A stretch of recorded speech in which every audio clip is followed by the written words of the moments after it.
Welcome to Conspiracist. Great to be diving into this one. Absolutely. The central hypothesis for our discussion today is, well, quite something. The idea that governments have intentionally concealed evidence of meta-reality manipulation. It's definitely a significant claim, potentially quite unsettling for many. And our aim here is to really objectively examine the evidence and, the reasoning presented in support of it. We'll be drawing from various perspectives. Right, and crucially, without leaning into humor or dismissing it out of hand, the goal is a professional, impartial look. Precisely. So let's start with the basics. What exactly is meta-reality manipulation in the context we're discussing? Well, based on the materials we've looked at, it fundamentally refers to the ability to alter reality according to one's will. Alter reality itself, not just influence things within it. Exactly. It could be small things like changing the immediate environment or, much bigger things manipulating the universe's fabric, essentially. Making the impossible happen or even pretending something didn't. That's the kind of scope implied, yes. We see related terms pop up too, like reality warping, distortion, adjustment, modification. They all point to this fundamental power over what we perceive as real. Okay. Now, in fiction, this kind of power often seems almost limitless, right? Like omnipotence. It definitely lean that way in stories, but it's often portrayed with some kind of built-in limits or weaknesses, usually for narrative reasons, to keep things interesting. Right. Otherwise, there's no conflict. Precisely. Yeah. But the core idea is this ability to change the rules, not just play within them. We came across an interesting distinction someone made online, differentiating reality warping from plot manipulation, particularly in fiction. What was that about? Yes. The distinction they were drawing, as I understand it, was about the source of the manipulation within the story's context. Okay. So reality warping was seen more as an in-universe ability. A character has the power to change the reality they live in. Got it. Like bending the physics of their world. Exactly. Whereas plot manipulation was seen as more, external. Like the author directly interfering with the story, sometimes even acknowledged by the characters. Like breaking the fourth wall? Sort of, yeah. The point being made was that even if a character knows they're in a story, it doesn't necessarily make their reality-bending powers less real within that story's context. Yeah. It just adds a layer of awareness. That brings us to this idea of meta, doesn't it? Self-awareness, acknowledging the construct. How might that concept relate to beliefs about manipulating our reality? Well, meta often implies seeing the structure behind the surface. In fiction, it's about the story acknowledging it is a story. Right. So perhaps when people encounter things in the real world that seem chaotic or inexplicable, there's a tendency to look for a hidden structure, a meta level, just like in fiction. Almost like assuming there must be puppet strings somewhere. Kind of. It could lead to the suspicion that what we see isn't the whole picture, that there's an underlying reality that can be manipulated, maybe even is being manipulated. It taps into that human need for patterns and explanations. There was also that discussion about the metagame in video games. How does that fit in? Metagame. Yeah, that's about the strategies that emerge around the game's explicit rules. Players figure out what's most effective based on how the game actually works and how others play. Okay, so the optimal way to play, not just the written rules. Exactly. And you could, perhaps, draw a parallel to how we understand our reality. We collectively develop narratives and beliefs about how the world works based on our experiences and shared information. So certain ways of thinking become dominant. They can, yeah. Not always because they're definitively proven, but because they seem like the most effective or widely accepted framework for making sense of things. This collective sense-making could, in a way, resemble a metagame. And maybe leave space for alternative, even conspiratorial explanations if the main narratives feel inadequate. That's a plausible connection. If the official story doesn't seem to fit people's experiences, they might look for strategies or explanations outside the mainstream metagame. Okay, so understanding that framework, let's talk motivations. Why would governments, hypothetically, want to conceal evidence of meta-reality manipulation? Well, if you look at common themes in alleged large-scale cover-ups, the drivers often boil down to power and control, don't they? Maintaining order, essentially. Well, right. If a government, or anyone really, had access to such a profound capability, revealing it could cause, mass panic. Destabilization. Think about it. Society might completely break down. It's a possibility they might fear. So concealment could be seen as necessary for stability, for maintaining existing power structures. Plus, imagine the strategic advantage. Militarily. Economically. Potentially all of the above. Yeah. If such a thing existed, you wouldn't want your adversaries knowing about it, let alone getting their hands on it. Secrecy would seem paramount from that perspective. That makes sense, hypothetically. But the scale of keeping that secret globally, that seems like a massive hurdle. Oh, absolutely. That's often the Achilles heel for many grand conspiracy theories. The coordination required would be immense. Across different countries, agencies, countless individuals. Exactly. How do you ensure everyone stays quiet? The potential for leaks, whether accidental or deliberate, just seems incredibly high. And would all governments even want to keep it secret? Different regimes have different priorities. That's another key point.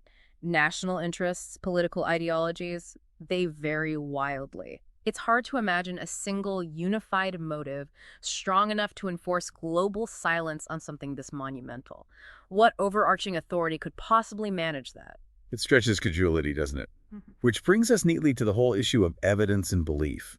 How do we even evaluate a claim like this? Well, one of the fundamental tools we use, especially in science, is falsifiability. Meaning you have to be able to prove it wrong, at least in principle. Precisely. A claim needs to be structured so that there's some conceivable observation or experiment that could disprove it.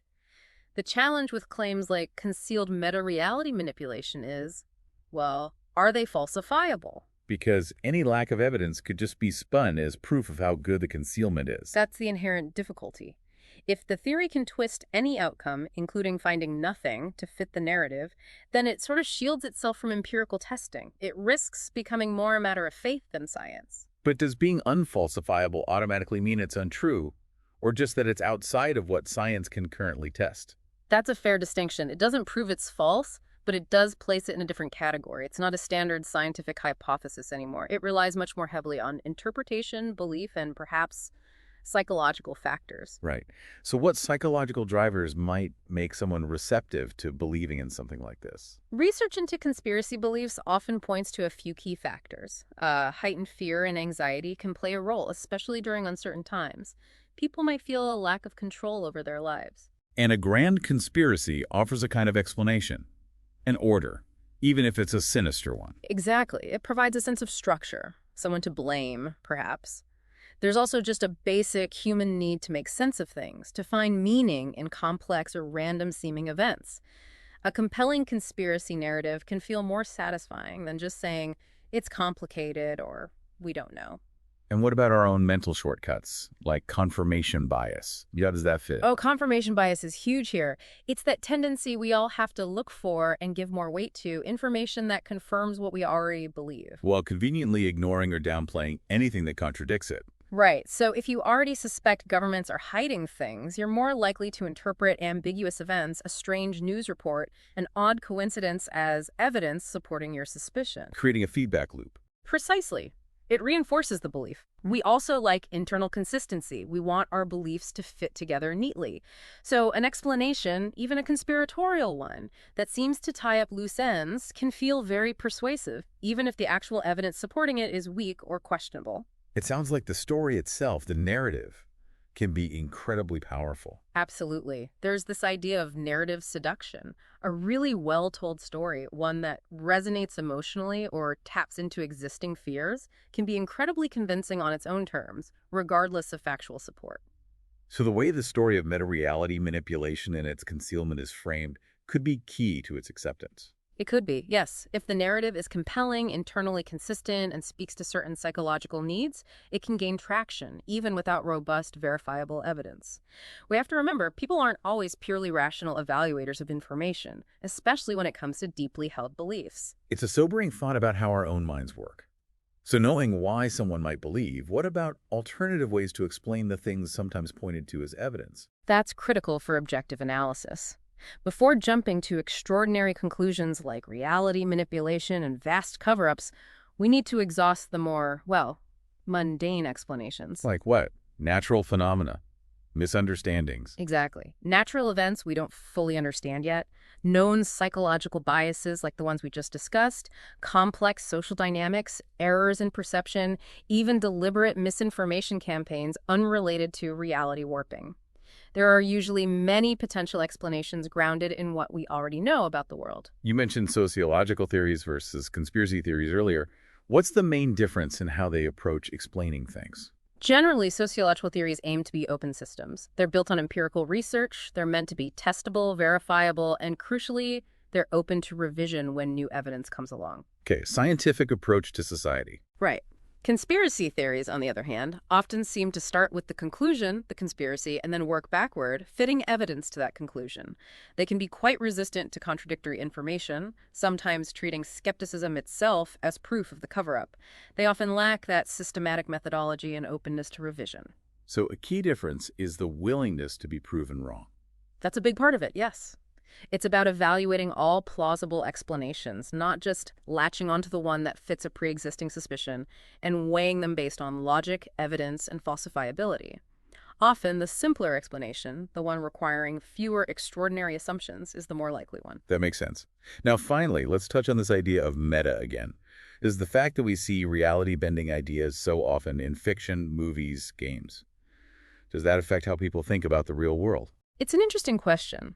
It's possible that constant exposure to metafiction and stories about manipulating reality in popular culture could subtly normalize the idea.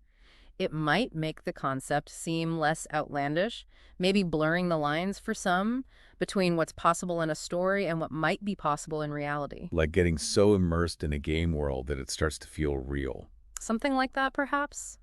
Immersion in compelling fictional narratives can impact perception. And combine that with the current information environment, Where it's hard to know it's true. Exactly. Trust in traditional sources is sometimes low, misinformation spreads easily. In that kind of climate, it can be harder to dismiss unconventional explanations outright. People might feel that if the official narratives are questionable, then maybe anything is possible, including hidden reality manipulation. It creates fertile ground for these kinds of ideas to spread, even if there's no solid proof. It certainly presents a challenge for discerning truth from speculation or falsehood. Wow. Okay, this has been a really thorough look at a very complex hypothesis. We've covered the definition, the alleged motivations for concealment, the huge challenges that concealment would face. The nature of evidence, belief, those psychological factors, counterarguments, alternative explanations. That even how our cultural environment and the information age might play a role. It's a lot to unpack. It really is. We've tried to navigate the arguments and perspectives surrounding this idea, stressing how difficult it is to evaluate claims that might be inherently unfalsifiable. So, thinking about everything we've discussed, what does the sheer prevalence of this idea, meta-reality manipulation, whether in fiction or conspiracy circles, tell us about ourselves? About human desires. That's a great question to ponder. It seems to reflect perhaps a very deep human need to find meaning and exert control in a universe that often feels random and indifferent. A desire for understandable rules, even if those rules involve hidden manipulators. Possibly. Or maybe it's a yearning for reality itself to be different, more flexible, more responsive to our wishes than it appears to be. The idea that reality could be changed might be, in a strange way, comforting or empowering for some, even if it's framed as a conspiracy. It suggests potential, even if that potential is currently hidden or controlled. A fascinating final thought. It touches on fundamental questions about how we perceive our world and our place within it. Thanks for listening to Conspiracist.